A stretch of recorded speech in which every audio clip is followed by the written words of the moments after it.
그간 우리가 산상수훈에 대해서 말씀을 살펴보며 은혜를 나누었는데 오랫동안 계속되니까 조금 이렇게 좀 나른해지고 매너리즘에 빠지는 듯한 그런 느낌이 좀 있어서 좀 쉬었다가 또 이렇게 다시 돌아가도록 그렇게 하겠습니다. 우선 시편을 오늘 이렇게 보게 됐는데, 시편도 이렇게 좀 많이 우리가 설교도 듣고 하는 그런 것들은 그런 것들도 더 의미가 있지만 그렇지 않은 것들 중심으로 해서 또 이렇게 은혜가 많이 되는 그런 시편을 좀 이렇게 살펴봅니다. 보면서 이제 산상수훈도 갔다가 또 시편도 하다가 또 다른 것도 하다가 그런 식으로 하면서 주님이 감동 주시는 대로 그렇게 가겠습니다. 오늘 시편에 대해서는 첫 번째로 하는 시간인데, 시편은 크게 나누어서 두 가지로 나누어집니다. 이거는 상식적으로 좀 우리가 알고 그다음에 시편을 읽으면 조금 더 도움이 될 것입니다. 시편은 크게 나눠서 둘, 하나는 찬양시고 하나는 비탄, 탄식시입니다. 찬양시는 하나님이 계심으로 인해서 우리에게 일어난 여러 가지 현상들 바라보며 하나님을 높이고 찬양하는 그런 시입니다. 이 비탄시, 탄식시는 하나님이 안 계신다고 느끼는 가운데에서 겪는 어려움, 힘든 고난, 이런 것들을 바라보면서 하나님께 탄식하는 것입니다. 하나님 어떻게 이럴 수가 있습니까? 하면서 탄식하는 겁니다. 근데 이것도 마찬가지로 탄식시도 하나님이 안 계시는 건 아니죠. 하나님은 무소부재하시고 반드시 계십니다. 그러니까 하나님 안 계시는 것 같은 그 상황 속에서 비탄함을 토로해서 하나님께 아뢰지만 결국 하나님이 계신다라고 상정을 하고 이제 노래하는 그런 것입니다. 현실의 상황은 하나님은 안 계시는 것처럼 막막하고, 그렇지만 그 막막함 속에서 하나님을 찾고 인정하고 하나님께 호소하는 것입니다. 탄식시에는 또 전형적인 구조가 있습니다. 티피컬한 스트럭처가 있는데, 제일 먼저 하나님을 부릅니다. 탄식시는 하나님은 부재 상황이라 그랬는데, 그런데 하나님을 부릅니다. 하나님을 부르고 그 다음에 지금 현재 상황에 어려움을 토로합니다. 적들이 사방에서 에워싸고 있습니다. 나쁜 놈들이 이렇게 잘 됩니다. 뭐 이런 식으로 하나님에 대해서 원수들 때문에 겪는 고통, 고난, 그것을 단식합니다. 그리고 마지막으로 가서는 하나님께 신뢰를 표현을 합니다. 근데 이 신뢰를 표현하는 것도 또 단계가 있는데, 하나님이 살아계신 그것을 경험했던 그것을 기억하는 것으로 시작합니다. 하나님 그랬죠. 하나님 이렇게 하셨죠. 하나님의 그 살아계심을 기억하고, 근데 그 기억은 스스로 기억하는 것이 아니라 하나님 은혜로 기억하게 해주시는 겁니다. 성령님이 깨닫게 해주시는 거죠. 그 하나님을 기억하고 그 다음에 그럴 때에 하나님께 바라는 바, 기원을 말하는 것으로 끝을 맺습니다. 탄식시의 전형적 구조, 하나님을 부르고 원수로 인한 여러 가지 어려움 때문에 탄식하고 그 다음에 하나님에 대한 신뢰를 표시를 하는데, 그것은 하나님의 살아계심에 대한 경험, 기억을 되살리고 그리고 하나님께 간구하고 기원하는 그런 내용이다.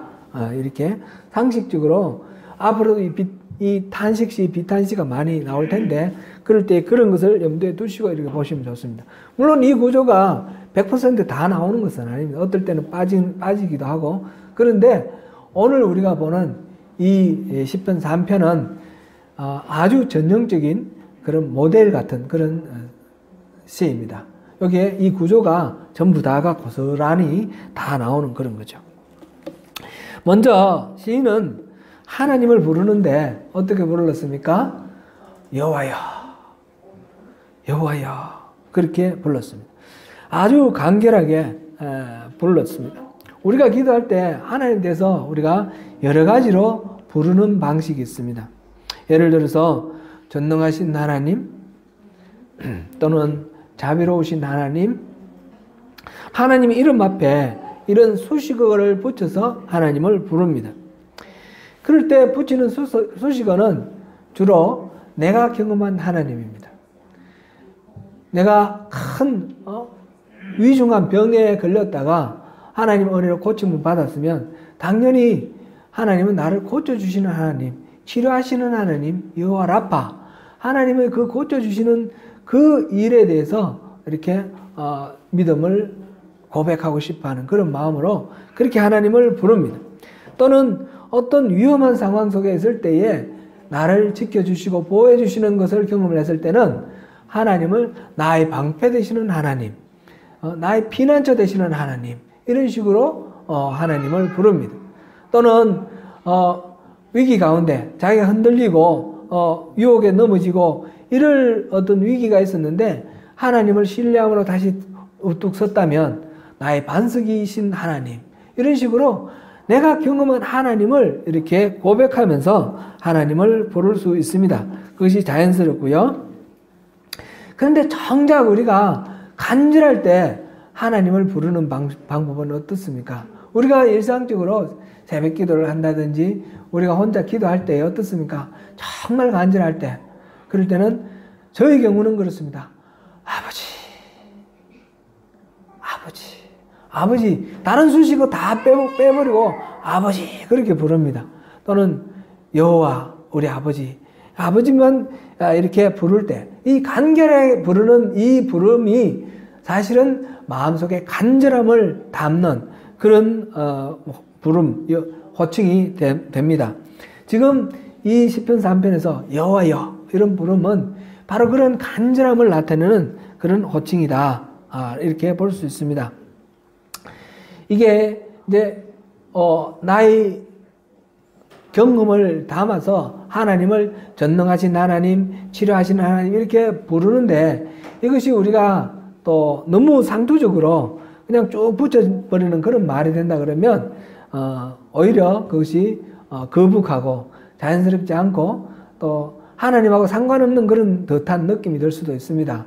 그러니까 특별히 이제 대표기를 맡으실 때에 이렇게 하나님을 부르는 이름에 너무 많이 이렇게 하나님에 대해서 구구절절 이렇게 표현을 하면 부작용이 있을 수도 있다라는 걸 염두에 두시고 좀 더 진솔하게 자기에게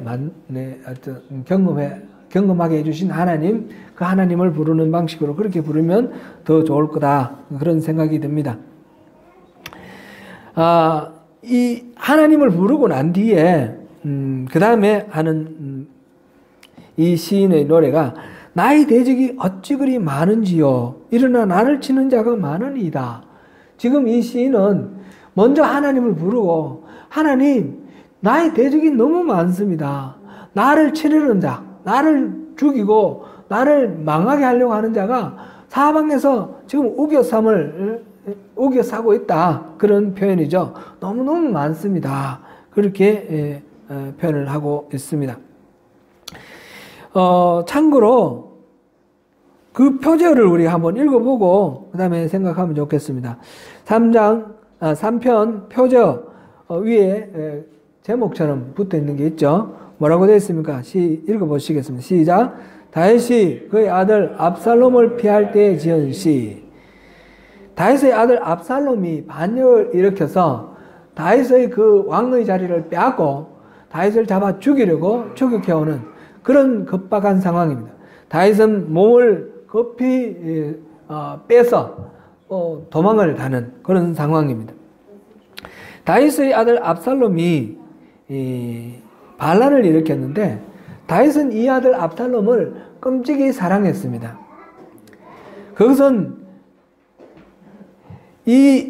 자기의 왕의 자리를 빼앗으려고 그리고 죽이려고 추격해온 이 압살롬과의 전쟁에서 다윗이 부하들에게 부탁하는 말에서 우리가 그것을 짐작할 수 있습니다. 그 부하들에게 뭐라고 부탁했습니까? 압살롬을 죽이지 마라. 압살롬은 포로로 잡되 절대로 죽이지 마라. 그렇게 신신당부 부탁을 합니다. 근데 결과적으로 요압이 판단할 때 압살롬을 살려두면 안 되겠다 해서 요압이 압살롬을 죽이죠. 압살롬을 죽였을 때에 그럴 때에 다윗이 통곡을 하고 옵니다. 차라리 내가 죽었더라면 압살롬아 압살롬아 그러면서 울부짖습니다. 이것을 통해서 다윗이 압살롬을 얼마나 사랑했는지 우리가 충분히 알 수 있습니다. 다윗은 그렇게 압살롬을 사랑했지만 다윗에게 그렇게 직접적으로 사랑을 표현하지 않았습니다. 왜냐하면 이 압살롬은 다윗에게 참 고통스러운 그런 자식이었습니다. 이 손톱알에 가시가 박혔다 이렇게 표현을 해도 적절하겠습니다. 너무너무 괴롭고 아픈 그런 압살롬입니다. 압살롬은 인물도 잘생겼고 또 재주도 출중한 그런 아들이었는데 셋째 아들이었어요. 이 셋째 아들이었는데 그 첫째 아들 암논이 그 이복 여동생인 다말을 겁탈을 합니다. 이 다말하고 동복 형제였던 이 압살롬은 이복 형을 죽이고 맙니다. 그리고는 자기 외갓집으로 도망을 갔습니다.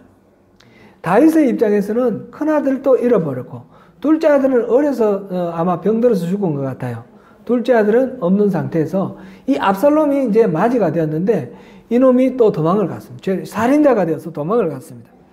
그래서 이 첫째 아들은 이왕 잃어버린 거고 이 셋째 아들 또 잃어버린 것 때문에 마음 아파하고 괴로워하는 그런 장면이 이 사무엘하에 기록되어 있습니다. 나중에 이제 요압 장군이 계교를 써서 이 압살롬을 불러들이게 했는데 압살롬을 불러들이고도 그러고도 가까이 다가오지 못하도록 너 집에만 있으라 그런 식으로 해서 거리감을 둡니다. 거리감을 두는데 이 압살롬이 결국 아버지의 그 용서를 받아내죠.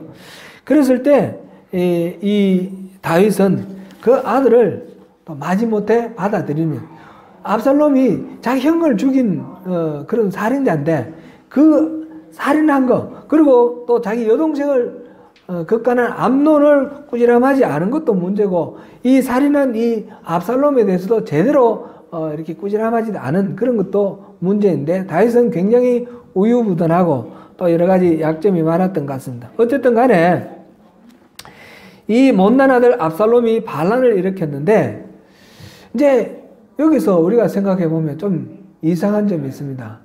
다윗을 그렇게 충성스럽게 따르던 사람들이 일시에 압살롬을 그렇게 따릅니다.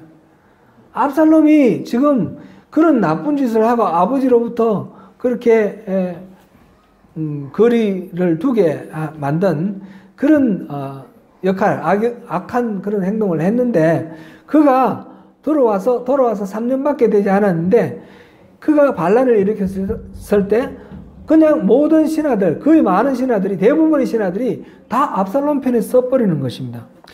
이 참 납득하기 어려운 그런 것입니다. 다윗은 사실상 이 백성들에게 많은 신망을 받는 그런 왕이었습니다. 오늘날도 이스라엘 사람들이 왕 중에 가장 모델로 쓰는 왕은 누굽니까? 다윗입니다. 다윗이 다시 오기를 기다리는 그런 메시아 사상이 있는 것입니다. 사울왕 때 다윗이 무고하게 쫓겨나서 아둘람 동굴로 이렇게 피신을 갔을 때 그들에게 그 다윗 일행에게 찾아온 사람들이 있었습니다. 환난을 당한 자, 빚진 자, 마음에 원통한 자가 다 그에게 모였다. 이렇게 했습니다.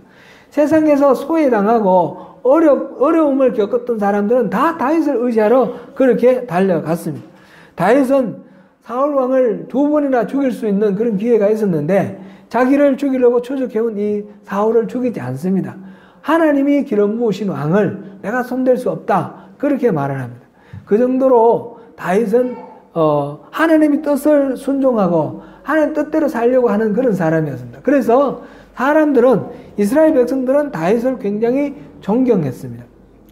다윗이 유다의 왕이 되었는데 헤브론에서 유다의 왕이 되었는데 다윗이 그곳에 가서 자기가 왕국을 세운 것이 아닙니다. 내가 왕이 될 테니까 나를 따르라 이렇게 된 것이 아니고 그 유다 사람들이 모여가지고 그 시글락 땅에 있는 다윗을 불러서 우리 왕이 되라 그렇게 불렀습니다. 나중에 남북 전체에 이스라엘의 왕이 되는데 이스라엘의 10지파 그 장로들이 모여가지고 의논을 하고 그 다음에 다윗을 불러서 우리에게도 왕이 되어달라. 유다만 아니라 우리에게도 왕이 되어달라. 이렇게 부탁을 합니다. 다윗은 정복으로 왕된 것이 아니고 힘으로 왕된 것이 아니고 그 백성들에게 베푼 여러 가지 언덕 그것 때문에 존경과 신망을 받아서 왕으로 추대받은 것입니다. 그런 다윗입니다. 다윗이 왕이 되고 난 후에도 이스라엘은 굉장히 많이 부강해가고 이웃 나라를 정복해 나가는데 이웃 나라도 전쟁에서 이기는 경우도 있고 자발적으로 복속해오는 경우도 많습니다. 그래서 이스라엘은 역사상 최고의 그런 번영을 누리며 다윗을 높이 존경을 했습니다. 그런데 압살롬이 반역을 일으키니까 일시에 다윗을 떠나서 압살롬에게로 다 붙어버렸습니다. 이게 무슨 일인가 참 이해하기가 어려운 그런 것입니다. 다윗으로서도 굉장히 배신감이 컸을 것이고 절망감이 컸을 것입니다. 이 압살롬, 사악한 압살롬, 자기 아버지의 왕위를 빼앗을 뿐만 아니라 목숨까지도 노리는 이 압살롬이 사실상 다윗이 그를 용서했을 때부터 반란을 준비를 했습니다. 병거를 모았다 그랬습니다. 무장을 하고 그리고 군사들을 모았습니다. 군사들을 모아서 자기 집에서 따로 사병을 모아서 훈련을 시키고 그리고는 성전 왕궁 앞에 길가에 앉아서 사람들이 그 왕에게 재판받으러 갈 때 불러가지고 어느 지파에서 왔나 무슨 일이 있었느냐 너 무슨 억울한 일이 있느냐 들어주고 그 억울한 일을 맞장구 쳐주고 그런 일이 있었냐 하면서 이 사람들의 마음의 환심을 샀습니다. 그리고는 자기 아버지 다윗이 뭐가 잘못됐는지 어떤 점이 약점이 있는지 흉을 보면서 다윗을 향한 백성들의 마음을 이렇게 떠나도록 그래서 백성들의 마음을 훔쳤다 이렇게 표현이 되어 있습니다. 이렇게 치밀하게 반란을 준비를 해서 마침내 배반을 하고 반란을 일으켰습니다. 그랬을 때 다윗이 그 상황을 바라보면서 단식합니다. 여호와여 나의 대적이 어찌 그리 많은지요 일어나 나를 치는 자가 많으니이다. 1절 말씀입니다. 압살롬이 반란을 일으켰을 때 처음에 이 반란을 일으킬 때 대부분의 사람들은 그곳에 왜 오라는지 모르고 초청받아서 갔습니다. 처음에 못 모르고 갔는데 압살롬이 깃발을 들고 내가 왕이다 하니까 금세 그 사람들에게 동조를 해버리는 것입니다. 그러나 일단 반역하는 일이 이루어진 후에 압살롬에게 아주 다윗에게 친하던 옛 친구로부터 시작해서 다 이렇게 옮겨가는 것을 봅니다. 다윗은 이렇게 압살롬이 반란을 일으켰다는 소식을 듣고 군사를 얼른 모아서 그 반란군을 제압하고 평정하려고 이렇게 시도를 하지 않습니다. 반란을 일으켰다는 소식을 들었을 때 다윗은 어떻게 합니까? 즉시 도망가자. 그리고 도망을 갑니다. 왜 그랬을까요? 아들이기 때문에 죽이기 싫어서 그랬을까요? 아니면 이미 성산이 없다라고 생각해서 싸우기가 싫어서일까요? 제사장 사독과 레위인 사람들이 언약궤를 메고 나왔습니다. 그리고 다윗에게 언약궤를 같이 갖고 가자고 그렇게 제안을 합니다. 언약궤는 하나님의 임재를 상징하는 그런 하나님의 약속, 십계명 돌판이 들어있죠. 하나님의 임재를 상징하는 것입니다. 그래서 이 언약궤를 갖고 나올 때에 이스라엘 백성들이 언약궤에 있는 곳에 하나님이 있다. 그래서 백성들이 그 언약궤를 따라서 쫓아나오기를 기대를 했습니다. 금방 나올 것입니다. 그런데 다윗은 이 언약궤를 돌려보냅니다. 그 언약궤를 통해서 사람들을 끌어모으고 자기가 하나님 편이라는 것을 입증하는 것을 포기를 합니다. 그리고 언약궤를 돌려보냈습니다. 왜 다윗은 언약궤를 돌려보냈을까요? 다윗은 왜 압살롬에게 바로 그 반란군을 진압하려고 하지 않았는지, 왜 언약궤는 돌려보내지 않았는지, 이것을 우리가 생각해 볼 때에 다윗의 마음, 다윗이 그렇게 결단한 이유를 생각할 수 있습니다. 다윗은 이 모든 사태에 책임이 자기에게 있다는 것을 알았습니다.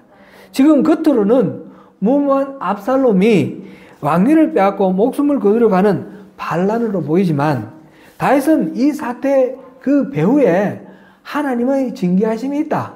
자기의 죄에 대해서 하나님 징계하심이 있다라는 사실을 인식하였습니다.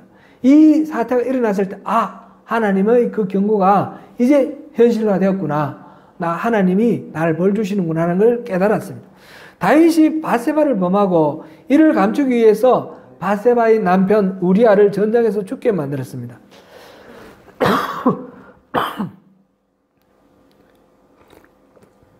간음뿐만 아니라 살인교사까지 그렇게 했습니다.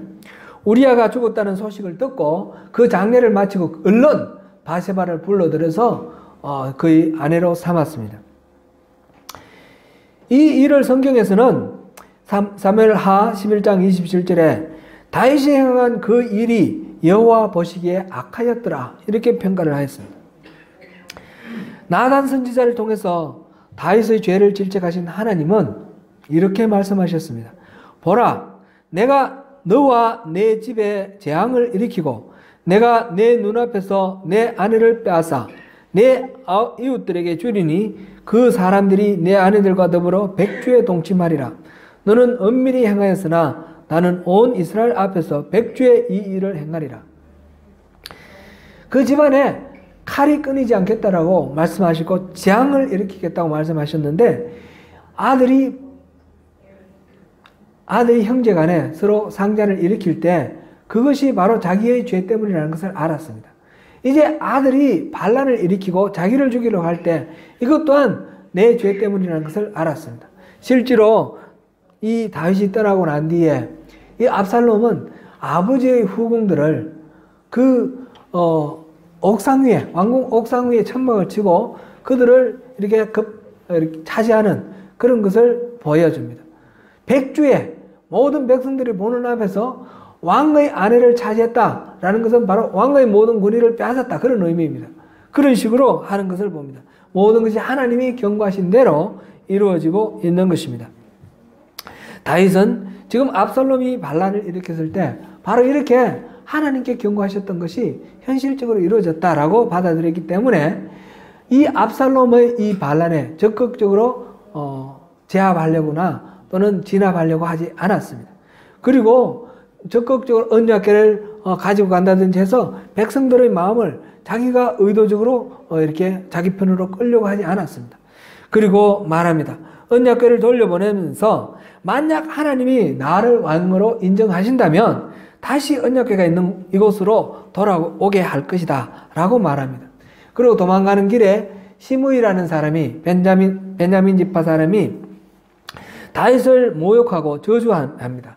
부하들이 그를 죽이겠다고 그랬을 때 그 부하들을 말리면서 한 말이 다윗의 말이 사무엘하 16장 10절에 나옵니다. 10절 11절입니다. 그가 저주하는 것은 여호와께서 그에게 다윗을 저주하라 하심이니 내가 어찌 그리하였느냐 할 자가 누구겠느냐. 여호와께서 그에게 명령하신 것이니 그가 저주하게 버려두라. 자기를 저주하는 것, 그 시므이의 행동을 하나님이 그렇게 하라고 하셨다라고 받아들이는 것입니다. 자기의 죄과를 인정을 하고 회개하는 그런 모습입니다. 다윗은 예상하지 못했던 그런 고난, 까닭을 잘 이해할 수 없는 그런 불행 앞에서 자신의 죄를 돌아보았습니다. 그리고 회개하였습니다. 우리 인생에는 수많은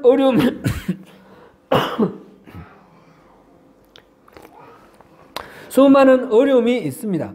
예수를 잘 믿는 하나님의 백성들에게도 이 땅에서 사는 동안 결코 꽃길만 있지는 않습니다. 어려움이 닥칠 때에, 억울한 일을 만날 때에 단지 그 현상만 바라볼 것이 아니라 그 현상을 통해서 말씀하시는 하나님의 뜻을 바라보아야 합니다. 본문 2절을 보겠습니다. 많은 사람이 나를 대적하여 말하기를 그는 하나님께 구원을 받지 못한다 하나이다. 사람들은 말합니다. 다윗의 시대는 이제 끝났다. 하나님이 더 이상 다윗 편이 아니다. 우리에게도 그런 경우는 얼마든지 있습니다. 당신은 이제 끝났어. 하나님이 당신과 함께 하지 않아. 하나님이 당신을 버렸어. 세상 사람들이 뭐라고 말하더라도 우리는 그 말에 쉽게 넘어가면 안 됩니다. 특별히 하나님에 대한 신뢰를 버리면 안 됩니다. 우리가 고난에 처하고 그 고난에 대하여 하나님께 기도하여도 아무런 변화가 없을 때에 우리는 하나님이 안 계신가 하는 마음이 들 수가 있습니다. 하나님이 나를 잊고 계시는 것은 아닌가? 하나님이 나를 버리신 것은 아닌가? 그런 생각을 하면서 절망감에 빠지기도 합니다. 이것을 하나님의 부재 경험이라고 그렇게 말합니다. 우리에게 어려움이 있고 위기가 올 때 그것이 나의 죄 때문이라고 자각이 있고 회개할 때 소망이 있습니다. 하나님의 징계로 어려움을 겪는 일보다 사실 더 큰 일은 그 어려움 때문에 하나님에 대한 신뢰, 신앙을 잃어버리는 것입니다. 일본의 작가 엔도 슈샤쿠가 쓴 침묵이라는 소설이 있습니다. 이 소설은 1600년대 우리 6.25 임진왜란 끝나고 일본의 에도바쿠 시대에 실제로 있었던 기독교, 이 기독교는 천주교입니다. 기독교 탄압의 역사를 바탕으로 쓴 그런 소설입니다.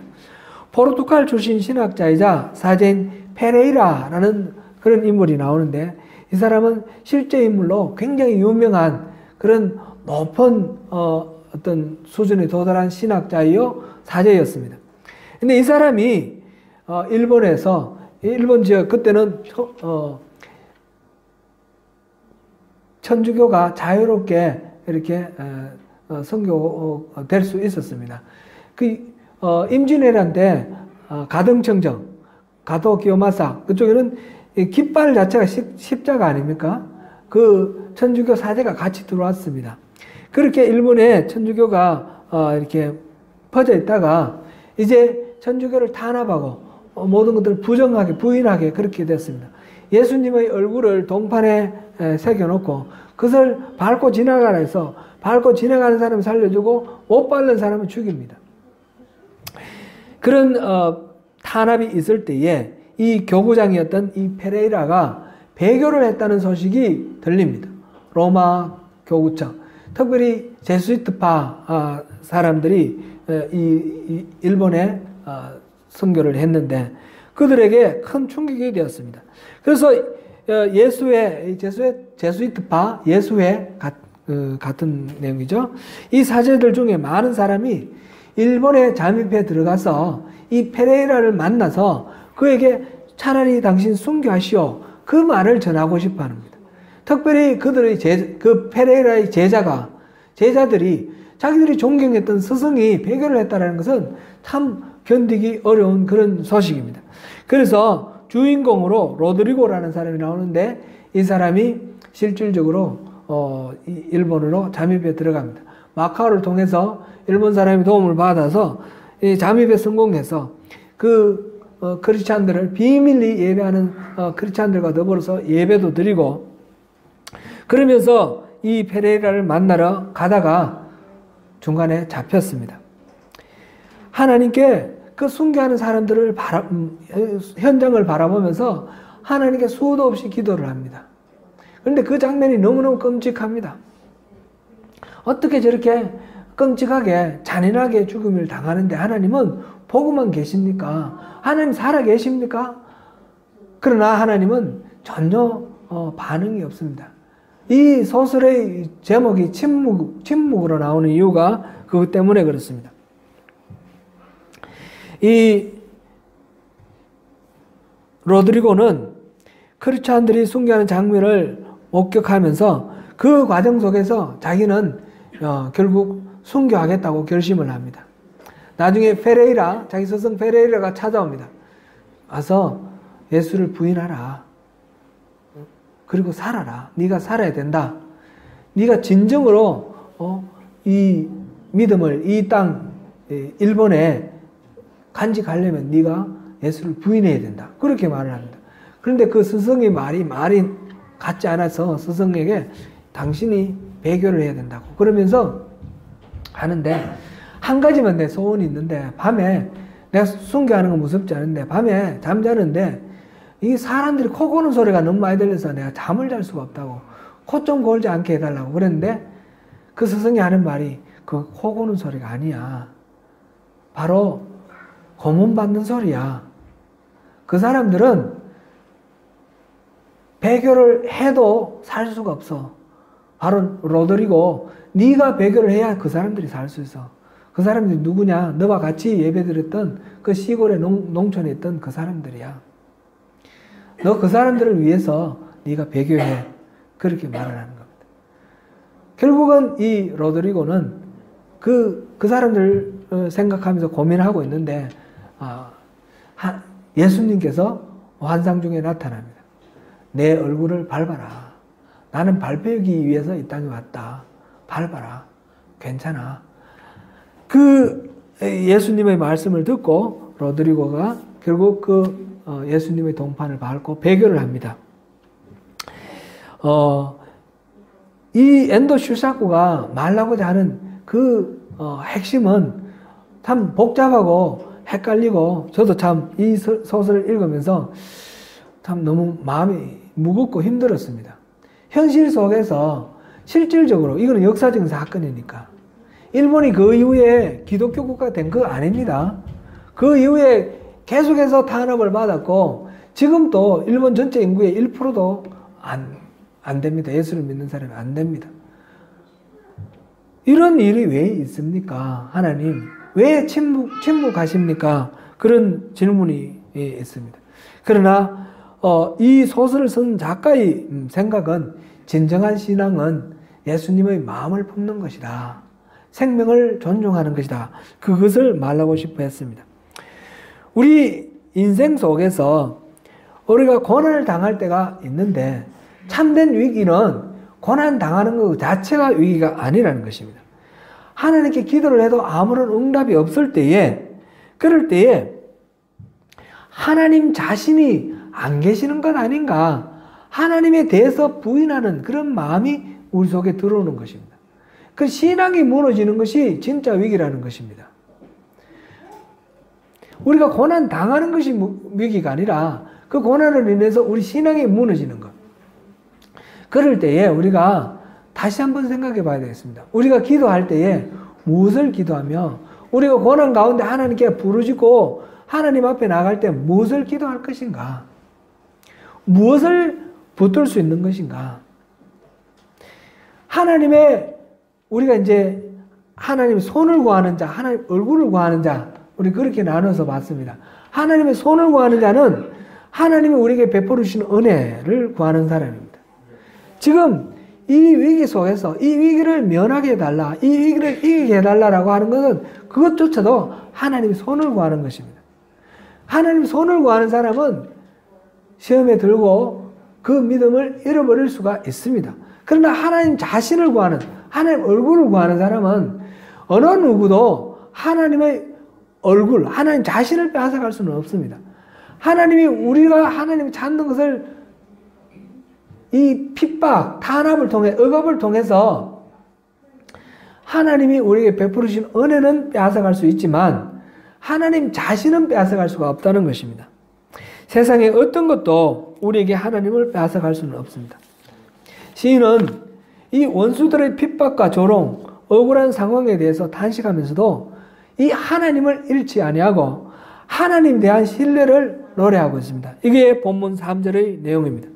여호와여, 주는 나의 방패시요 나의 영광이시요 나의 머리를 드시는 자신이다. 방패가 무슨 뜻입니까? 위험으로부터 보호해주는 보호자라는 뜻이죠. 영광은 무슨 뜻입니까?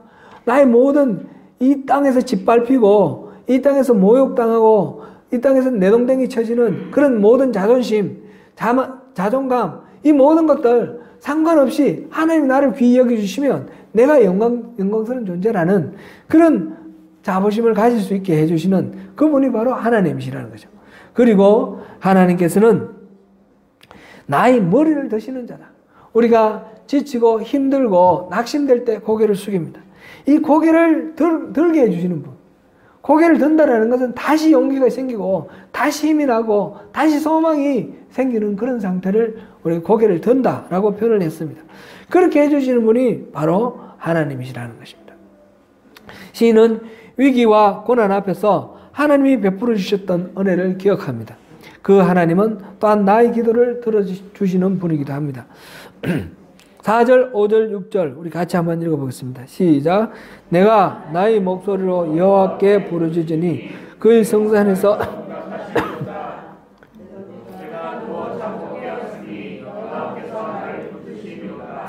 천만인이 나를 에워싸 진친다 하여도 나는 두려워하지 아니하리이다. 하나님께서 내가 부르짖을 때 응답을 해주십니다.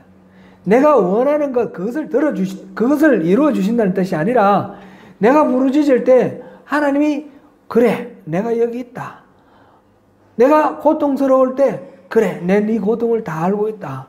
말씀해 주시고 반응해 주시는 그 하나님이 살아계심을 분명하게 보여주신다는 것입니다. 그리고 내가 누워 자고 깨었으니 내가 자고 일어나고 일상의 매일매일 삶 이것이 이루어지는 것 그것 자체가 하나님이 나를 붙들고 계신다는 그런 증거라는 것이죠. 그러므로 천만인이 나를 에워싸서 나를 조롱하고 나를 괴롭히고 억압한다 할지라도 하나님이 함께 하시기 때문에 나는 두려움이 없다. 나는 무서워할 것 없다. 그렇게 고백하고 있습니다. 하나님에 대한 신뢰가 회복되고 기도에 응답해 주시는 분이심을 확신한 시인은 하나님께 기원을 하고 있습니다. 7절입니다. 7절 같이 읽습니다. 시작. 여호와여 일어나소서 나의 하나님이여 나를 구원하소서 주께서 나의 모든 원수의 뺨을 치시며 악인의 이를 꺾으셨나이다. 여호와여 일어나소서라고 노래합니다. 하나님 앉아 계십니까? 하나님 보좌에 하늘 보좌에 앉아 계시죠? 앉아 계신데 일어나시라 그런 뜻일까요? 사도행전 7장에서 보면 스테판 집사가 돌에 맞아 죽을 때에 보좌 우편에 하나님 보좌 우편에 그리스도께서 서 계신 것을 보았다 그렇게 되어 있습니다. 우리 보통 예수님께서 보좌 우편에 앉아 계신다 그랬는데 스테판은 서 계신 그리스도를 보았다 그랬습니다. 무슨 의미입니까?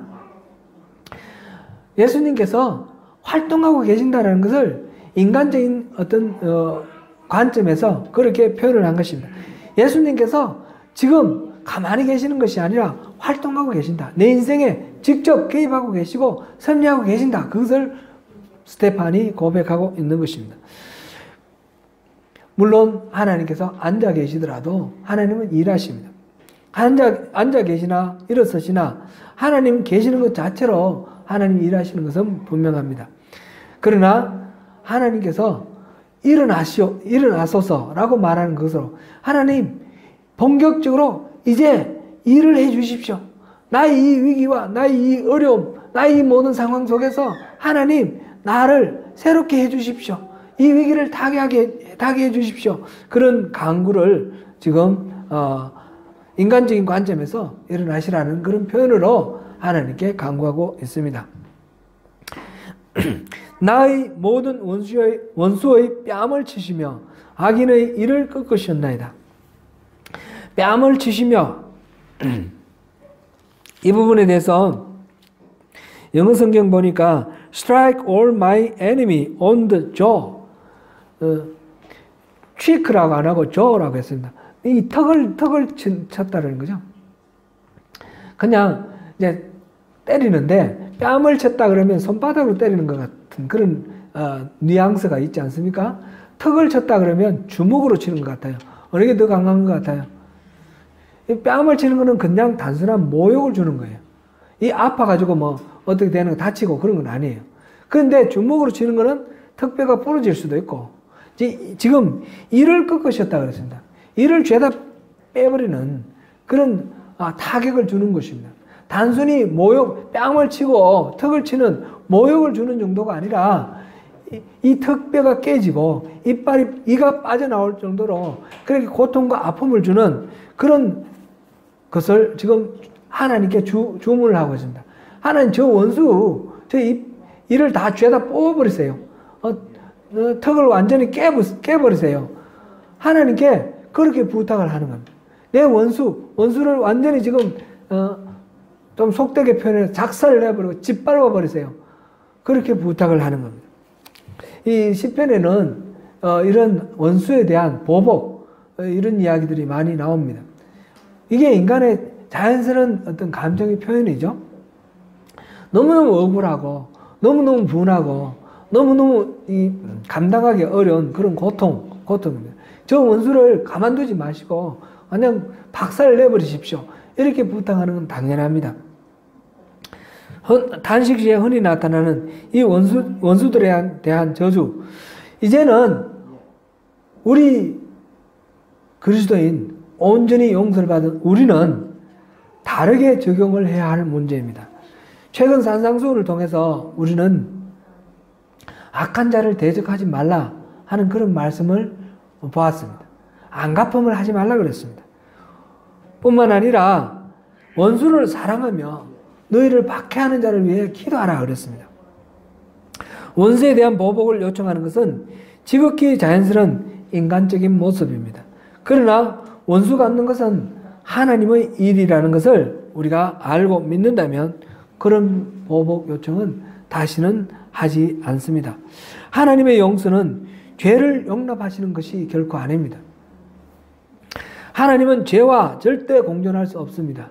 하나님은 죄를 너무너무 싫어하시고 끔찍이 혐오하십니다. 하나님 죄를 얼마만큼 미워하시는지 그것이 바로 이 십자가를 통해서 드러났습니다. 독생자 아들을 십자가에 내어주시고 죽게까지 하실 만큼 죄에 대해서는 그냥 넘어가지 아니하시는 분이 우리 하나님이십니다. 그런데 그 죄의 문제, 그 죄값 반드시 치러야 하는데 죄인들에 대해서는 어떻게 합니까? 그 죄인들은 그 연약한 그 죄인들에 대해서는 하나님께서 용서하기를 원하시고 용납하기를 원하시는 그런 마음입니다. 그래서 구원은 여호와께만 있습니다. 주의 복을 주의 백성에게 내리소서. 8절 말씀입니다. 우리를 위기 가운데서 건지실 분은 여호와 하나님 뿐입니다. 그렇습니다. 오늘 시편 3편을 통해서 위기와 억울함, 절망스러운 고통 가운데서 탄식하는 노래를 부르는 이 시인 다윗은 결코 버릴 수 없는 그 마지막 한 가지, 하나님에 대한 신뢰, 그것을 노래하였습니다. 어떤 경우에도 어떤 위기와 어떤 고난 가운데서도 하나님을 더욱 신뢰하는 그런 믿음을 저버리지 않으므로 어떤 위기와 어떤 상황 속에서 승리하는 그런 다윗의 모습. 시편 3편을 우리가 묵상하시면서 우리 또한 하나님을 신뢰함으로 위기가 문제가 아니라 위기 가운데 하나님을 잃어버리는 것이 진짜 문제다라는 것을 우리가 기억하면서 하나님에 대한 신뢰, 하나님 자신을 구하면, 다른 것 구하지 않고 하나님 자신만을 구하면 어느 누구도 우리 하나님을 우리로부터 빼앗아갈 자는 없다라는 사실을 우리가 기억하면서 주님이 주시는 그 참된 평화와 기쁨, 만족, 승리를 누리시는 저와 여러분이 되시기를 축원합니다.